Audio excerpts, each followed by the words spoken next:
Seriously Serious Tarot. Welcome to my channel. It's brand new. So I'm still debating whether or not I should show my face in these readings as I progress in my channel, but for the time being, we'll just see how it goes. We'll keep it as it is right now. So it's a brand new channel, as you may see. I don't know what kind of subscribers are gonna come up and like how this is gonna go out into the algorithm of YouTube, but I'm really quite excited. And I've been told recently and in the past that I should do more tarot.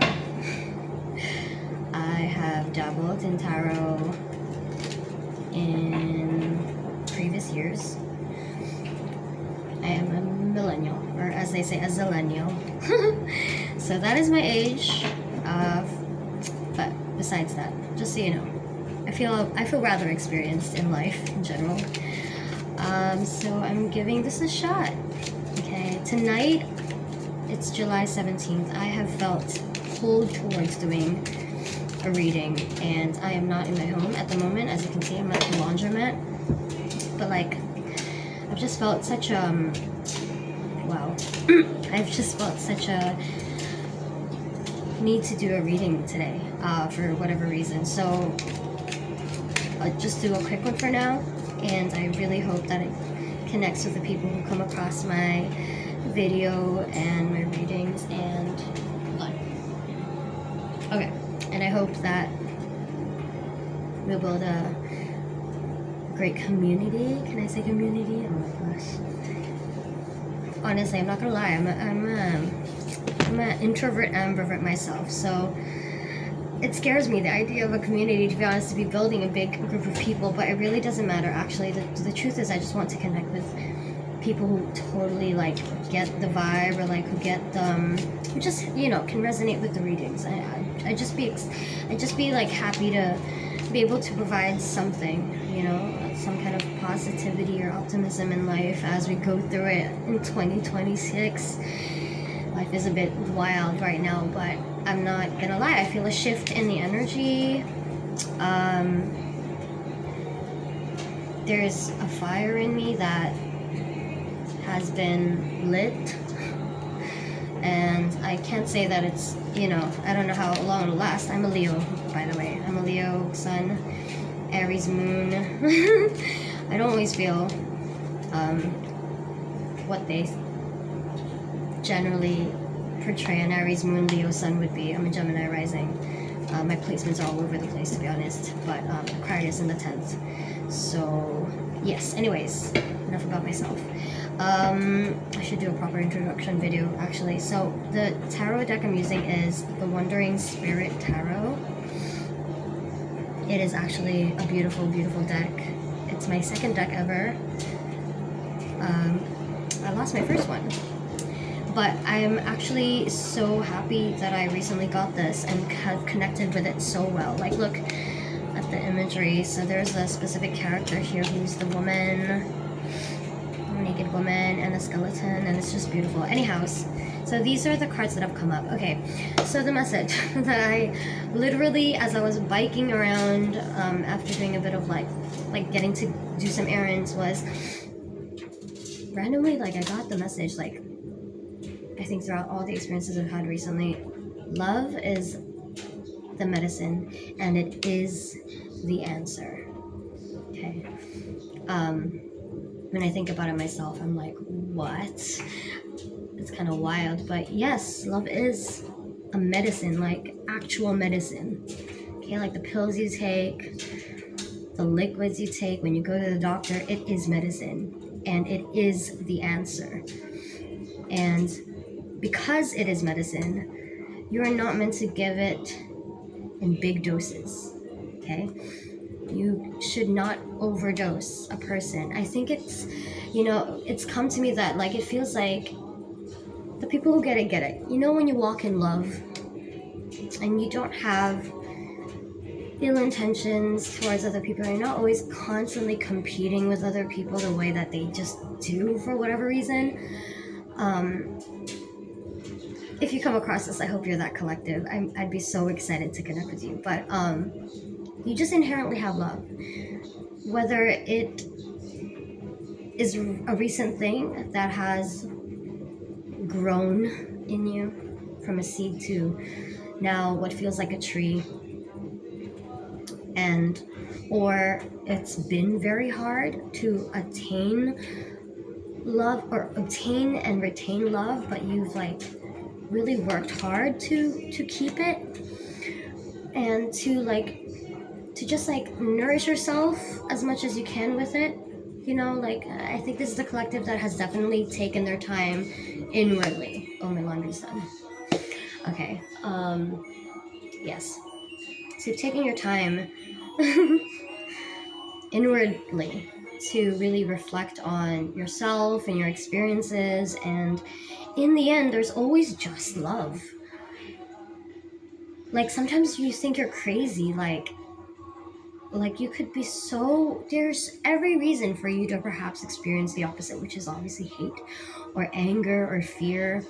But there's just this like one little, you know, this little kindling of like love and flame just within you. And what I'm saying is, if you know and you feel that you walk in the energy of love, it is medicine. Okay, you dose yourself with it daily.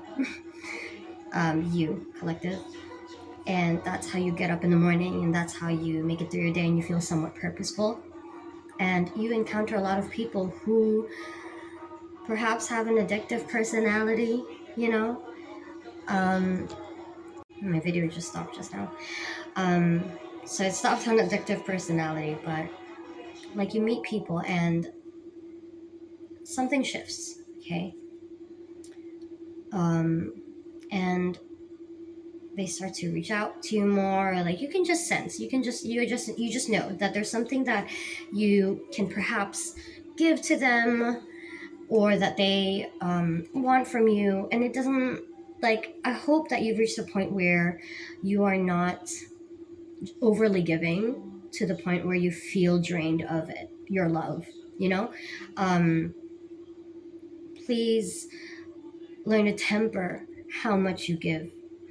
And this is why I say that love is medicine, and it is the answer, but do not overdose people with it. Like, everybody needs love, absolutely. Microdoses, though. You know? That's the way we should function and live in this world and continue on in our daily lives. It's so wild when it came to me. It's just like, wow. It's such a realization. Like, you know, if you look back to your previous relationships with people and you've always felt like in the end they leave you or something, or perhaps you feel like you're too much, that whole feeling like you're too much. No, you're not, actually. You just have an abundance of something that you can give to other people, but that's not how we should be giving it to other people. People can't handle it. You know, their souls or their spirits in the phase that they're in, they cannot handle it. And so you have to give it in microdoses and leave room for them to, you know, to let it like sink in, and for them to like digest it, and for it to work into their system. And it requires a lot from you, collective, as a person who has love, because then you have to temper yourself and how much you give of yourself, and like you just want to keep giving it until they figure it out, and you're like, you know, just like listen to me, or like figure it out, you know.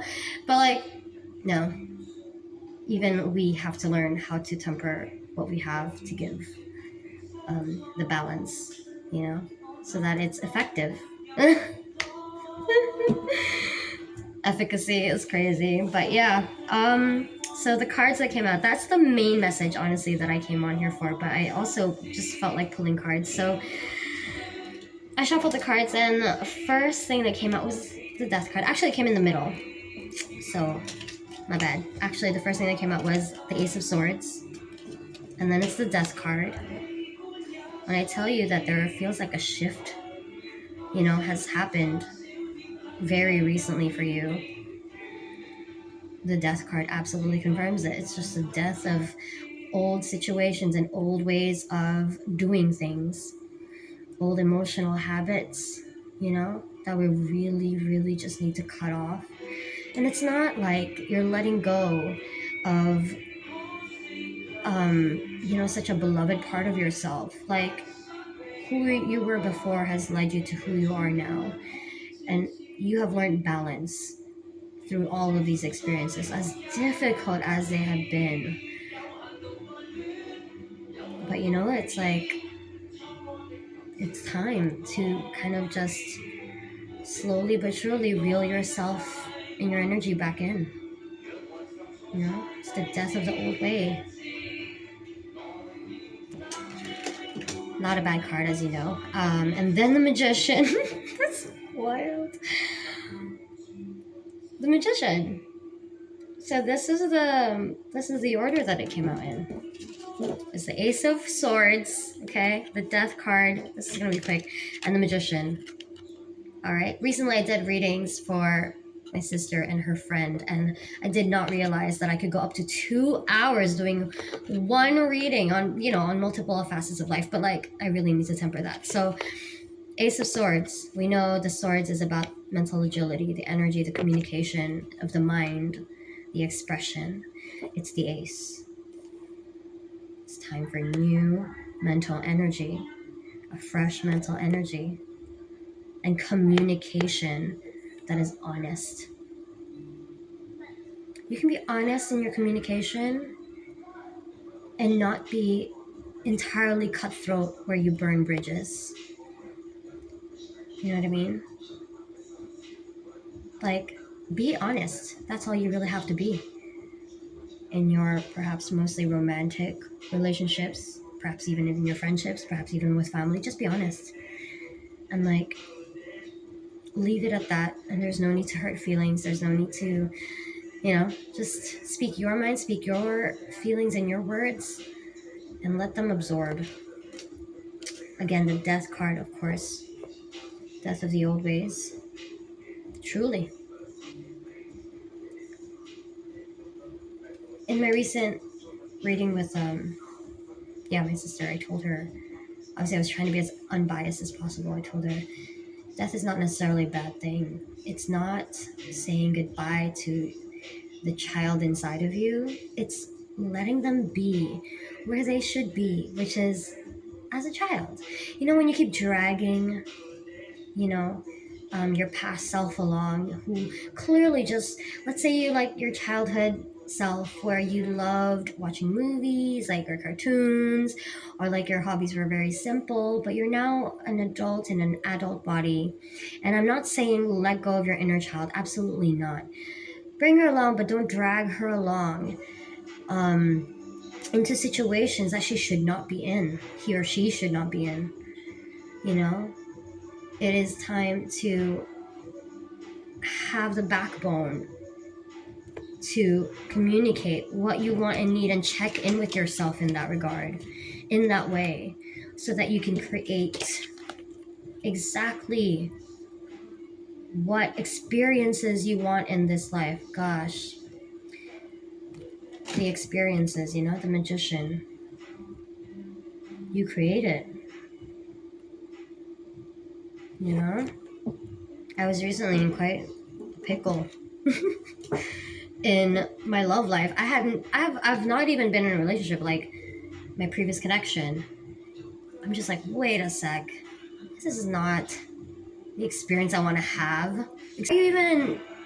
Why are you even still trying to keep in contact with me when you're dealing with other people, perhaps, and like, there are people around people we know, and like, I've done everything I possibly could already to understand and mitigate the situation where my feelings don't get in the way of things, where I'm not vindictive or revengeful because I know where they're coming from, blah, blah, blah. But like, okay, it's time to just be like, okay, that's where you're coming from. I don't want to experience BS, okay? Like, you need to understand that, sir. You know what I mean? Like, excuse me, like, okay, that's where you're at. And so I'm letting you know this is where I'm at, okay? I am not ready to start anything new with you. It's the end of it. And so I will create my own experiences. Thank you. And please trust that you can. You have the love. You have the answer. You know, you pour into yourself all the time. Just keep doing that. And then also at the same time as you interact with people, do it in doses for them. The world needs love. It needs understanding and compassion. Measure that out a little bit. Okay, I'm not saying that it should be super like reciprocal and all that. No, maybe, perhaps it should be reciprocal. Yes, you know, but it has to be in doses. Do not overgive and drain yourself and then overdose the other person, and they develop that kind of behavior or a personality towards you where they're like addicted. I don't like that. I don't like addictive. Like, I mean, I perhaps like have like addictive behavior in terms of habits. Obviously, we all do. We create patterns like this. I don't like the idea that someone's obsessed with me, to be honest. Like it scares me a little bit. Like, because you can sense the energy of obsession. Perhaps you feel it yourself towards things, but in general, if you just pick up on it, it's not a good feeling. You know, when you're so distracted by thinking about someone all the time, but you're actually low-key annoyed of them. Is it yours? Is it your energy? I don't know. I don't like it. I don't like the idea of someone being obsessed with me. Like, it's not the kind of love I want to have and attract and keep, because I want you to have free will and for you to actually have self-love in that way. You know, so that is the message. Thank you so much for having a quick listen. Love is medicine. It is the answer, and I hope you give it in doses to the people that you encounter and not overdose them, knowing full well what you deal with and who you deal with. And please be conscious of your experience and say no when you don't want to experience something. Just be like, nah, and be honest about it. I think people guys literally forget like everything is an experience. Like, they're all after going for their experience, but like yours, and you're dealing with them, you're like, no, actually, that's what you want to experience, but I don't want to experience that. It's not a fun experience for me. I'm not having fun. Fuck that. Much love. I hope you come back. Leave a message down below, subscribe. I would love to have a conversation with people who like get it. You know, it's all about self-improvement here. It's all about balance, hopefully honest messages and self-love, and taking back your energy and your power and creating the experience that you want. You know, it doesn't have to be extravagant, you know what I mean? We know that. We know what we want as feminines, honestly. But that's it. Thank you so much. So much love to you. Bye.